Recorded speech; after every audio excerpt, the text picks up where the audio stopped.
On a frictionless surface, a block of mass m moving with the speed v collide elastically with another block of same mass m, which is initially at rest. After collision, the first block moves at an angle theta to its initial direction with speed v by 3, the second block speed after collision.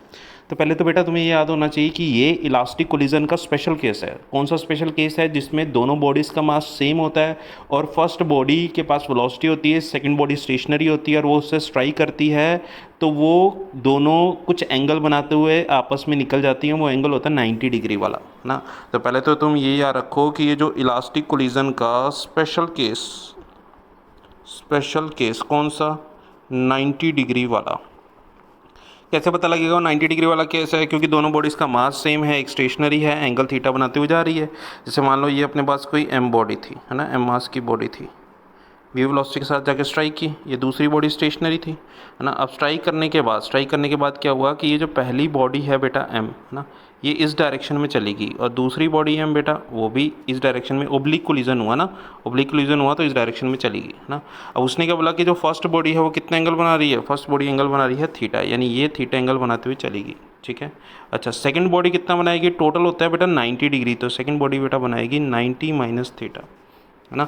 यानी मैं इसका साफ साफ diagram बनाता हूँ तो तुम ध्यान से देखो। तुम्हें याद रखना है कि ये जैसे फर्स्ट बॉडी है, ये इस डायरेक्शन में गई और वो कितनी वेलोसिटी के साथ गई बेटा? v/3 इस केस में, और ये एंगल बना थीटा इनिशियल डायरेक्शन के साथ। दूसरी जो एम मास की बॉडी है, ठीक है, वो इस डायरेक्शन में गई, इसने कितना एंगल बनाया हॉरिजॉन्टल के साथ? ये 90 माइनस थीटा होता है, ठीक है।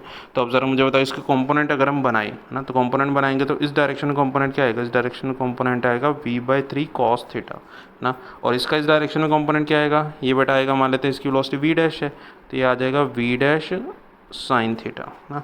इसका वर्टिकल कंपोनेंट क्या आएगा? ये आ जाएगा बेटा v/3 साइन थीटा, और इसका वर्टिकल कंपोनेंट बेटा क्या आएगा? ये आएगा v डैश कॉस थीटा, ठीक है।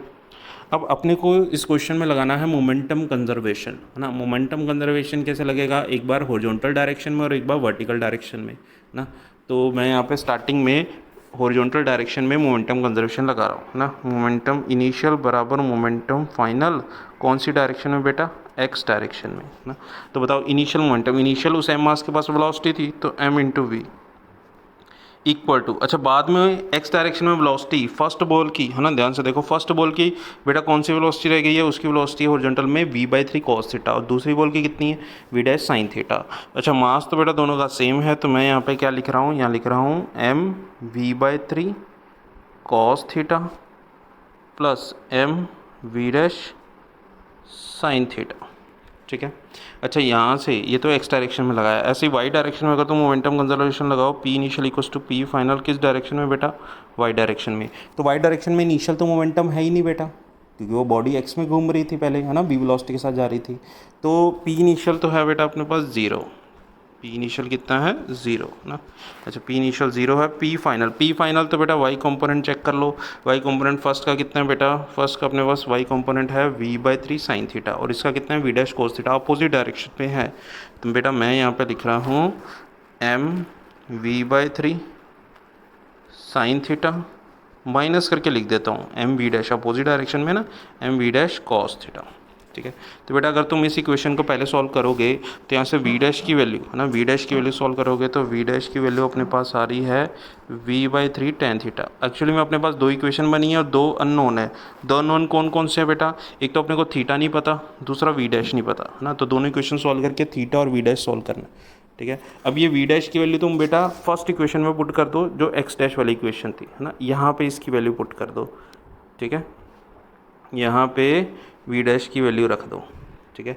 v डैश की वैल्यू यहाँ रखोगे बेटा, ना, मैं सॉल्व करके नहीं बता रहा, सॉल्व तुम कॉपी पे करना, बहुत बड़ा सोल्यूशन है इसका थोड़ा सा। तो जो तुम्हारे पास cos थीटा आएगा बेटा, वो आएगा 1/3 after putting the value. cos theta 1/3, यानी अगर मैं tan थीटा तुमसे पूछूं, है ना, ये अपने पास आ गया बेस अपॉन हाइपोटेन्यूज, तो बेस अपॉन हाइपोटेन्यूज आ जाएगा, तो फिर परपेंडिकुलर बाय बेस करूँगा तो क्या वो 2√2/1 आ जाएगा। क्या cos थीटा पता है, tan थीटा पता कर लोगे? कर लेंगे सर, इतना तो आता ही है ना। अच्छा, अब इस tan थीटा की वैल्यू जो है वो यहाँ पे पुट कर देते हैं। tan थीटा की वैल्यू यहाँ पुट कर दो। tan थीटा की वैल्यू पुट करोगे तो v डैश इक्वल्स टू क्या लिखोगे? तुम लिखोगे v/3 into tan theta. tan theta बेटा कितना है? 2√2, ना। तो अपने पास जो फाइनल आंसर चमचमाता हुआ बेटा आंसर बनेगा, ठीक है, वो अपने पास क्या बनेगा, कलर चेंज कर लेते हैं आंसर लिखने के लिए, v dash equals to 2√2/3 into V. यह है बेटा इसका आंसर। दो इक्वेशन है, दोनों को सॉल्व करने पे आ रहा है।